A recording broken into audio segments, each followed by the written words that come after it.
7살밖에 되지 않은 딸을 흉기로 숨지게 하고 자신도 2015년 3월 어느 모텔에서 어린 여자아이가 칼에 난도질 당한 상태로 죽어 있었습니다. 아이를 죽인 범인은 바로 아이의 어머니였죠. 그녀는 잠든 딸을 죽이고 자신도 죽으려고 했지만 실패한 뒤 경찰에 자수한 것이었습니다. 그녀가 딸을 죽인 이유는 바로 사채빚 1,500만 원을 감당할 수 없었던 것으로 밝혀졌습니다. 알고 싶지 않지만 알고 싶은 이야기들. 에덴동산. 은행은 대출 심사가 오래 걸리기도 하고 무척 까다롭죠. 그리고 학생 신분이나 주부 혹은 프리랜서 같은 경우 직업이 없거나 불명확하다고 하여 대출을 거절하는 경우도 많은데요. 심지어 신용 등급도 낮거나 담보를 걸 만한 집이나 차도 없다면 캐피탈에서도 거절당하기 쉽상입니다. 이럴 경우 우리는 자연스레 신용 등급을 전혀 보지 않는 불법 대부업체로 눈길이 갈 수밖에 없죠. 만약 당신이 지금 불법 대부업체에 대출 의뢰를 고민 중이라면 저는 제발 멈춰달라고 부탁하고 싶습니다. 그래도 여전히 대출 의뢰를 생각하시나요? 그렇다면 당신이 불법 대부업체로 대출을 받을 경우 어떻게 되는지 알려드리겠습니다. 당신은 신용도 낮고 번번한 직장도 없어서 은행에서 대출이 막힌 상태입니다. 그러던 와중 당신의 발밑에 놓인 수많은 명함들, 거기엔 당일 대출 가능이란 큼지막한 문구가 당신을 유혹하고 있죠. 연이자 20%로 저렴하게 모신다는 작은 문구도 말입니다. 이를 본 당신은 곧장 명함을 주워들고 전화를 겁니다. 들려오는 신호음과 네, 땡땡이었습니다. 라고 말하는 직원의 목소리. 돈을 빌리고 싶다고 말하니 직원은 직업이 어떻게 되세요? 묻습니다. 프리랜서로 활동하는 당신은 아르바이트를 하고 있고 100만 원을 빌리고 싶다고 말하니 직원이 이렇게 말합니다. 일수 이용해보신 적은 있어요? 100만 원 빌리면 매일 2만 원씩 총 62일 동안 갚아야 해요. 명함에 써있는 연이자 20%라는 이자율과 확연히 다른 극악의 이자율에 당신은 말문이 막힙니다.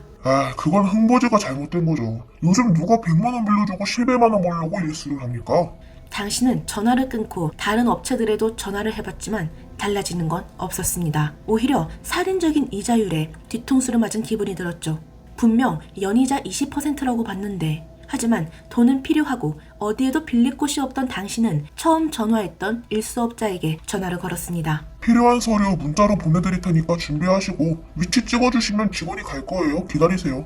당신은 업자가 말한 가족관계 증명서, 인감, 등본, 통장 사본을 준비하고 일수업자에게 위치를 문자로 보낸 지 30분 만에 직원이 당신을 찾아왔습니다. 그는 당신에게 신분증을 요구했죠. 그리고 근처 카페로 당신을 안내한 뒤 차용증을 주며 지장을 찍으라고 했습니다. 그런데 차용증의 내용이 조금 이상합니다. 바로 가족들에게 채무 독촉 전화를 해도 이의 제기를 하지 않겠다는 내용이었죠. 이건 선생님이 잘 갚기만 하고 전화도 잘 받으면 돼요.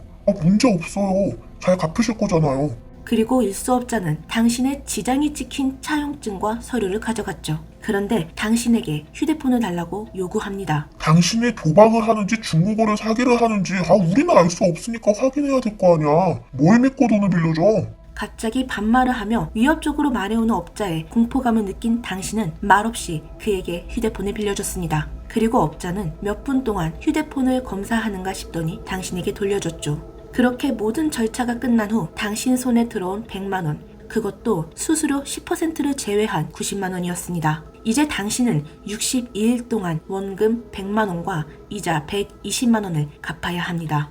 당신은 빌린 돈으로 밀린 공과금과 휴대폰 비용 등을 냈습니다. 그리고 아르바이트를 하던 도중 전화가 걸려왔죠. 오후 6시까지 입금해 주셔야 하고요. 늦으면 1시간당 만원씩 연체금 붙습니다.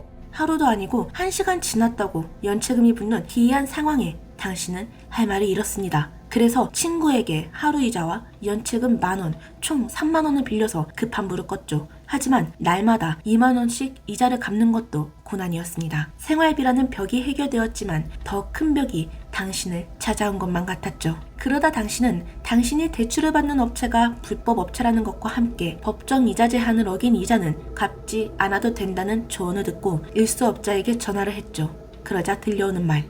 이 새끼가 정신 나갔나. 야, 네 지인들 연락처건 사진이건 내가 싹 다 갖고 있는데 이거 다 뿌려볼까?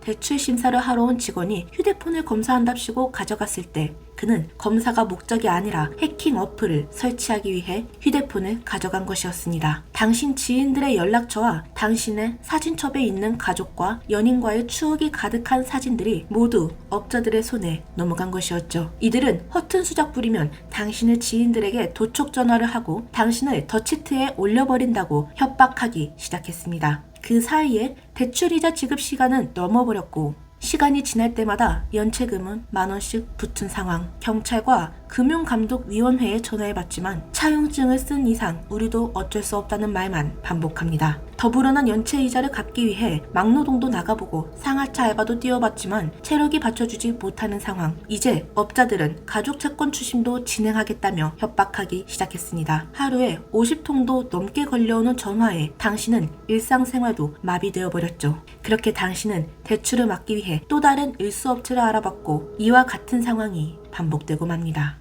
2022년 현 시점 대부업법에 의하여 대부업의 금리는 20%로 34.9%에서 무려 11.9%나 하향되었습니다. 대부업은 주로 대출이 안 되는 소상공인 혹은 직업이 없는 주부나 학생을 대상으로 성행하고 있는데요. 문제는 이들 중 대부업법을 지키는 자들은 정말 극소수에 불과하다는 것이죠. 높은 이자를 주는 걸 달러 이자라고 말합니다. 특히 불법 채심 업체들 경우 신용 등급을 전혀 보지 않는 대신 달러 이자, 심지어 연이율 3000% 이상을 요구하기도 합니다. 50만원 빌리면 80만원이 이자고 60만원을 빌리면 90만원이 이자인 셈이죠. 사실 대부업자들 중 대부분은 합법 업체의 번호를 빌려서 광고를 하거나 아니면 등록만 해놓고 불법적으로 이윤을 취득하는 이들입니다. 그래서 대부업체 등록번호를 조회해도 등록한 업체로 나오는 경우도 많으며 이들 중 몇몇은 상점이나 휴대폰 판매 대리점 등으로 위장해서 대부업을 운영하기도 합니다. 애초에 운영부터 불법으로 운영하기 때문에 이들에게 법이 통할 리 만무합니다. 이들을 피하기 위해 집에서 나오지 않아도 집 근처에서 감시하는 경우가 허다하며 하루에도 전화가 50통 이상 걸려오기도 하죠. 정말 악질인 경우 해킹 프로그램을 설치시켜서 위치를 추적하기도 합니다. 심야에 전화나 문자 메시지로 채무 전화를 거는 것이나 채무 사실을 제3자에게 알리는 건 역시 불법이지만 이들에겐 통하지 않습니다. 이들은 집 안으로 들어오기도 하며 직장에까지 전화해서 빚독촉을 하거나 직접 찾아가는 경우도 있습니다. 이들이 도대체 왜 이렇게 불법인 행동을 당당하게 할 수 있을까요? 그리고 채무자들은 왜 이런 불법 행위를 신고하지 않는 걸까요? 바로 대출받기 전에 작성했던 차용증 때문입니다. 특히 상환 기간이 넘어갈 시 어떠한 추심도 받아들일 것을 약속한다는 조항 때문에 당당하게 행동하는 것이죠.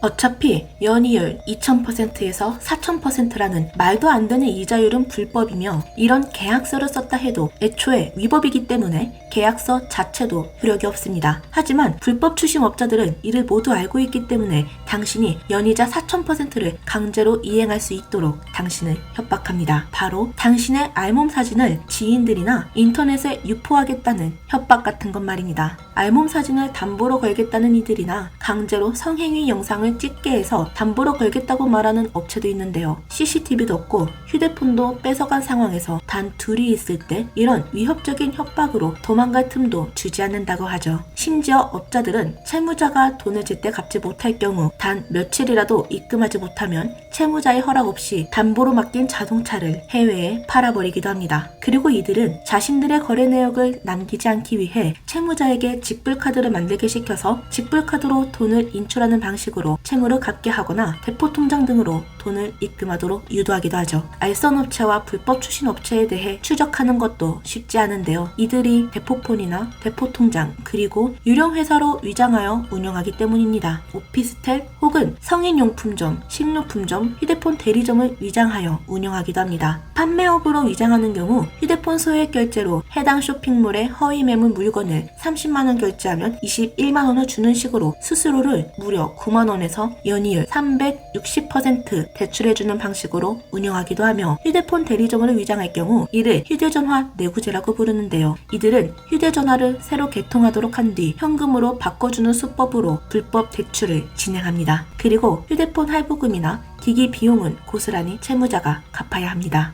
모든 대부업체가 불법적으로 운영하진 않습니다. 하지만 합법적으로 운영하는 업체도 믿을 수 있을까요? 우리나라에서 대부업체를 운영하기 위해 10만 원의 수강료를 내고 10시간 이상의 강의를 들은 다음 시험을 봐서 합격한 뒤에 대부업체를 운영할 수 있는 자격증이 나온다고 하는데요. 실제로 취재진이 수강 신청을 해본 결과 고작 6시간의 강의와 시험 합격과는 상관없이 시험을 보고 있으면 수료증을 나눠주는 모습을 볼 수 있었습니다. 불법 대부업 피해를 방지하기 위해서 전문가는 첫째, 대출 상환 원리금을 현금으로 회수하는 업체와 거래하지 않는다. 둘째, 거래 진행 중일 경우 녹취, 문자 내용 등 증거를 채취한다. 셋째, 대출 내역과 상환 내역을 정확하게 정리해야 법적인 대응이 가능하다. 넷째, 등록 대부업 업체인지 확인하는 것이 필수다. 다섯 번째, 불법 대부업으로 인해 피해 입은 경우 금융감독위원회나 경찰에 신고한다 라고 말했는데요. 불법 대부업들은 법적 대응을 하지 못하도록 채무자 지인들의 전화번호를 미리 취득해서 지인들에게 협박을 하거나 가족을 찾아가죠. 혹은 채무자의 나체 사진을 갖고 있기도 하고요. 그리고 등록된 대부업 업체를 위장하여 불법을 자행하고 있기 때문에 이들이 합법적인 업체가 맞는지 쉽게 파악하기도 힘듭니다. 또한 차용증을 썼다면 밤낮 가리지 않고 걸려오는 채무 독촉 전화는 경찰도 대응할 수 없죠. 따라서 이와 같은 방지법이 실질적으로 효율이 있냐는 다시 한번 따져봐야 할 것입니다.